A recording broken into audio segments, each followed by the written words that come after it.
এবং আমরা আবার আমাদের কোশ্চেন সেট রয়েছে, আমরা আবার তাদের পরীক্ষা নেব। প্রয়োজনে আমরা রি-এক্সামিনও নিতে পারি। আমরা চিটাগাং বোর্ডে এই ব্যবস্থাটি করেছি। আবার অনুরোধ করব শিক্ষার্থীরা যার যার পড়ার টেবিলে ফিরে যাক।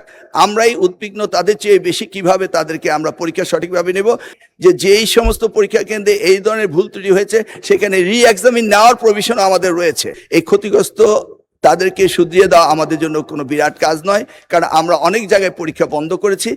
জি, মাননীয় স্পিকার, আপনাকে ধন্যবাদ। আমাদের প্রাকৃতিক দুর্যোগ এটা বাংলাদেশের খুবই একটা স্বাভাবিক ব্যাপার। সেই প্রশ্নে এখন আমাদের শিক্ষার্থীরা গত কালকে সহ যে ক্ষতিগ্রস্ত হয়েছে সে বিষয়ে তাদের বিশেষ মূল্যায়ন সহায়তা ব্যবস্থা এবং তাদেরকে দুর্যোগ প্রবণ এলাকায় এখনো যে বিকল্প পরীক্ষা কেন্দ্রগুলো আছে যেগুলো এখনো পানির নিচে, সেগুলোর ব্যাপারে বিকল্প কোনো ব্যবস্থা হয়েছে কিনা। শিক্ষার্থীরা আজকে আন্দোলনে আছে আমি এটা বলবো না, তাদের খুব কষ্টের জায়গাটা যেটা এখন তৈরি হয়েছে সেটা প্রশমনে শিক্ষামন্ত্রী বা বর্তমান সরকার কি কার্যকর ব্যবস্থা গ্রহণ করছে আমাদের সন্তানদের পড়াশোনার টেবিলে ফিরিয়ে দেওয়ার জন্য, সে বিষয়ে আপনার মাধ্যমে মাননীয় মন্ত্রীর কাছে জানতে চাই। ধন্যবাদ মাননীয় সদস্য। মাননীয় শিক্ষামন্ত্রী।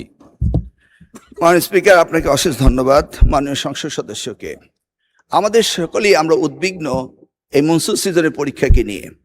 আমরা কনস্ট্যান্ট মনিটরিংয়ে ছিলাম, আছি, সারাদিনই আমরা এই কাজটি করে থাকি। সেখানে দেখা গিয়েছে কোনো কোনো কেন্দ্রে যদি পরীক্ষার কেন্দ্রগুলিতে পানি উঠে থাকে তাৎক্ষণিকভাবে আমরা কেন্দ্র সরিয়ে দেই। লোকাল অ্যাডমিনিস্ট্রেশনকে এই দায়িত্ব দেওয়া হয়েছে। এ যাবৎ শুধু একটি কলেজ, কুমিল্লা সরকারি কলেজের বিষয়টি সবচেয়ে গুরুত্বপূর্ণ ছিল, যে কলেজের মাঠটা ভরে গিয়েছিল সেটা।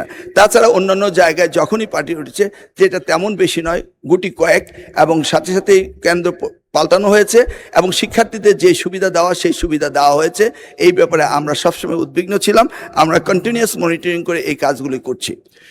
সেই ক্ষেত্রে আমরা মনে করি এখনো ক্ষতিগ্রস্ত হয়েছে, এই ক্ষতিগ্রস্ত তাদেরকে শুধরিয়ে দেওয়া আমাদের জন্য কোনো বিরাট কাজ নয়, কারণ আমরা অনেক জায়গায় পরীক্ষা বন্ধ করেছি এবং আমরা আবার আমাদের কোশ্চেন সেট রয়েছে, আমরা আবার তাদের পরীক্ষা নেব।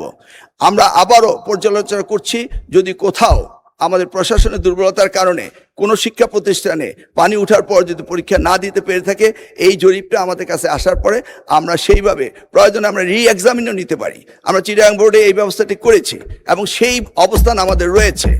সেই জন্যই আবার অনুরোধ করব শিক্ষার্থীরা যার যার পড়ার টেবিলে ফিরে যাক। আমরাই উদ্বিগ্ন তাদের চেয়ে বেশি কিভাবে তাদেরকে আমরা পরীক্ষা সঠিকভাবে নেব এবং এই দুর্যোগ মোকাবেলা করব। আমি আবারও আশ্বাস দিচ্ছি যেই সমস্ত পরীক্ষা কেন্দ্রে এই ধরনের ভুল ত্রুটি হয়েছে সেখানে রি-এক্সামিন নেওয়ার প্রভিশনও আমাদের রয়েছে। এরা আমাদের ভবিষ্যৎ, এদেরকে আমরা কোনো অবস্থায় ডিপ্রাইভ করতে পারি না, করব না। সেটাই আমি মহান সংসদের মাধ্যমে জাতিকে জানাতে চাচ্ছি। ধন্যবাদ আপনার।